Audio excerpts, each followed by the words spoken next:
a little trick I figured out with the Echo 355. If you have a 355, and you probably are wondering why it doesn't feel as powerful as maybe, say, a 193 or other saws in its range, 35 cc's about, 33. I like to open up the exhaust a little bit. As you can see, the screen is still in there. I like to leave my screen in there. I never know where I'm going to be working. But I just grinded that open a little bit. That's just the plate. And yes, it does make it a little bit louder, but the performance that you get out of just opening up and letting it breathe a little bit better is incredible. Night and day difference. Also, in the air filter department, we all know Echoes like to have dirty filters. Well, I happen to notice this piece here. I don't know if it's a cold weather kit. I don't know if it's part of the system. It should stay on here, but I took it out. All I did was took the 2 screws out, Torx, and just be careful because I'm sure there's a gasket behind the carburetor. Just try to have someone hold the carburetor there. And you got to take both screws out, and this plastic piece that covers up that intake, like I said, I don't know if it's a cold weather kit or what it is, but you take that right off. If you look at other saws like the 2511, there's nothing there anyway. It's just a filter, and right there is your butterfly.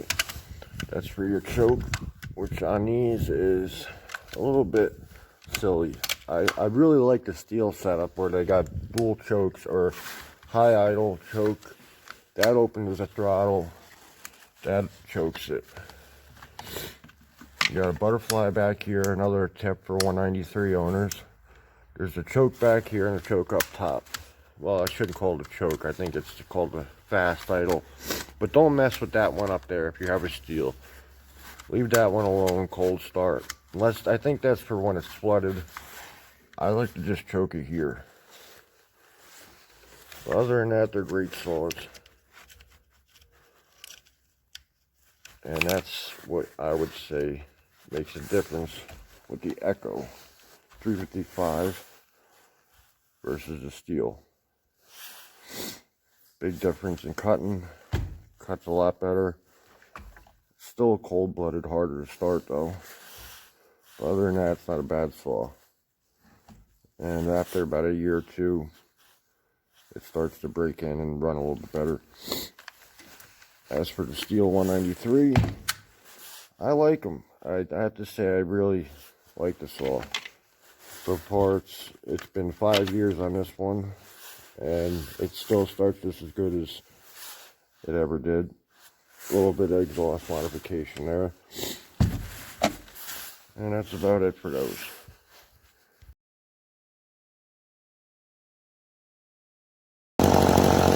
Alright, so we got the Echo 355T here. Saw that I'm not too fond of, but it's not a bad saw. There's some upward porting. And I also did the little intake trick in there. The little restrictor I took out, plastic.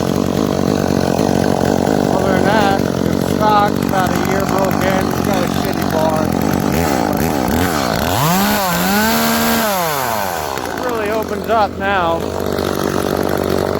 and it used to be a real dog, but I'll show you.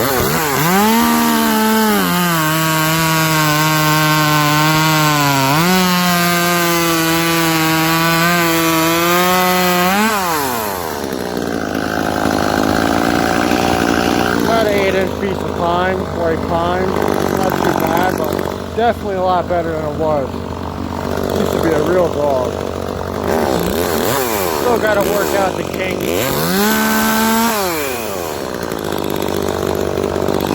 But other than that, you do that little bit of exhaust modification.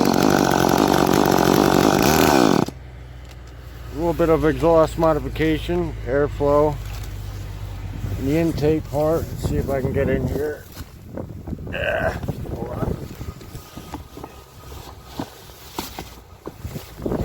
I'll show you the trick I found with this Echo. Right there. Focus, you. there's actually a piece. Now, I don't know if it's a cold weather piece or kit or not, but I was looking at the 2511 and some other saws, I think the 193, but there's a piece that actually covers almost 3/4 of this. I'm sure there's a reason for it. Probably with fine sawdust or hardwood, it'd be better to leave it with it, but it was just a dog. But ever since I took that piece out, all I had to do, take these 2 Torx out that hold the whole assembly on.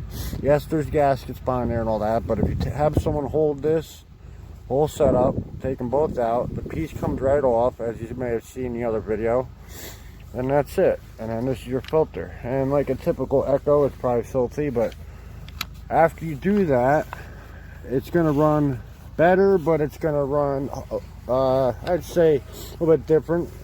So you're going to have to adjust your low and high jets, probably, most likely just your high jet, because you're getting more air in the intake. And then after that, run it for a little while, say you like it. Open up the exhaust a little bit. As you can see, that's just a plate. I didn't touch the muffler, so if I want to, I can actually, there we go. I left the screen in there because I never know when I'm going to be working on Forest Service area or, you know, stuff like that. And then generally you should have a spark arrestor screen in there, but they do get clogged. But I cleaned it out and I just grinded it open. It is a little bit louder, but if you're wearing PPE, which you should be, and yeah, you shouldn't be operating this with one hand, but they don't make it a top handle saw for a reason. For pro use, I wouldn't recommend doing that if you're a homeowner, but it really opens it up. Getting air in, getting air out. Next step would probably be maybe adjust the timing. I'm not sure how to do that on Echoes, but I could do some port work to the intake, pull the jug apart, but it's too new to do that. It's not worth it. Just taking that plastic winter kit, I call it off, open up the exhaust a little bit, and adjust your low and high jet. Now they're limited, so as you can see, you kind of, I call them witches hats. You either have to pull them right out or just melt them out or take it apart and get them out of there. But sometimes you can just turn them until they break. I only had to break the lower one, the low jet side one, and the tick over is obviously the tick over or throttle idle adjustment. You might have to tinker with that, but if you leave the limiters right where they're limited, you'll be fine. And you've seen how it runs and cuts. It cuts pretty good. For what it is, I think it should cut a little bit more considering the weight, but is it worth the money? Yeah, if it was sitting on a shelf next to something else, I would probably buy it again because I know what it is. Yes, it's a little cold-blooded, but since I did this, it was cold-blooded for a little while, but then it got better. So now it's running and cutting great. And it starts within 1 or 2 pulls, 3 pulls max, cold. And it was doing it hot. It was hard starting hot. But now it's starting to run better and better the more it runs with those ports open. So keep running it like that. And when it blows up, if it blows up, we'll port it. And that's what I have to say about the Echo 335. Good saw, a little heavy, a little bit awkward, but it does the job. For the price, it's not bad. Okay, what we're looking at here is the Echo 355 top panel arborist saw. And there's a trick I figured out. Yes, you can port it and have it worked in the cylinder and all that, and timed, and the squish done and all that, and do different chain. But this saw was kind of a dog for what it is. So I just started looking back here. Now, I'm sure if you look at yours, it might be a little different, maybe not, but there's actually a plastic cover that was covering about that much of it. I believe it was a cold weather kit, they call it.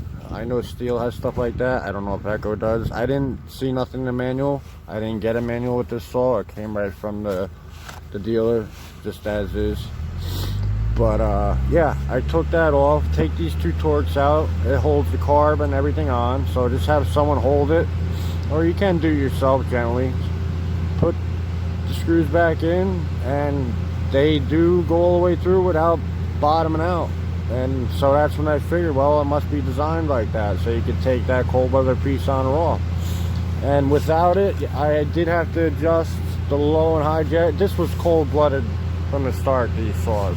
Every Echo I've ever had, especially the 355. The 303 or 301s, the older style, they weren't too bad. The 2511, the new one, that's a great little hot rod. This saw is a little bit cold-blooded. Every one I ran always was. But it was cold-blooded, so then I did the exhaust, a little bit of exhaust open up there. And it's not much louder. You'd think it would be, but I just took a grinder wheel and I just ground it open a little bit. I left the screen in there. I did take the screen out and clean it and check it. I could have left the screen out, but so pretty much it's not straight through. It's not like drilling it out, because the screen kind of babbles a little bit and it still kind of deflects a little bit. But if I did want to make it sound stock again, but it's really not that bad, I could just have to get that little piece right there. Let's see, focus, you stupid piece. But yeah, it's a little bit louder, but no complaints really. I don't care. I like my saws running loud. It means they're cutting. And yes, it does make a difference. Even just taking that cold restrictor off, and look how clean it is actually. You would think maybe that was there to keep the dirt and stuff out, but actually it's been staying clean. And I've been cutting pine, but I did cut a lot of hardwood this morning, and it's fine. Sorry, I'm ranting and raving here, but so yeah, that's the trick. Take your intake filter off, and you'll see that piece, and then just grind or drill a little hole in that. You can take them out take that piece out. I believe you do have to pull the bar and chain cover off to get to a screw back in here, but that really opened it up a lot. Like it was like a night and day difference now with this saw. I hated this saw before, and now it's tolerable. I mean, it's for what it is. It's a bit heavy, but it's pretty solid saw. I think it's a little underpowered. It's comfortable to a point. Doing one-handed stuff, it's a little bit too heavy for my liking, but it does have the torque, so that's what's good about it.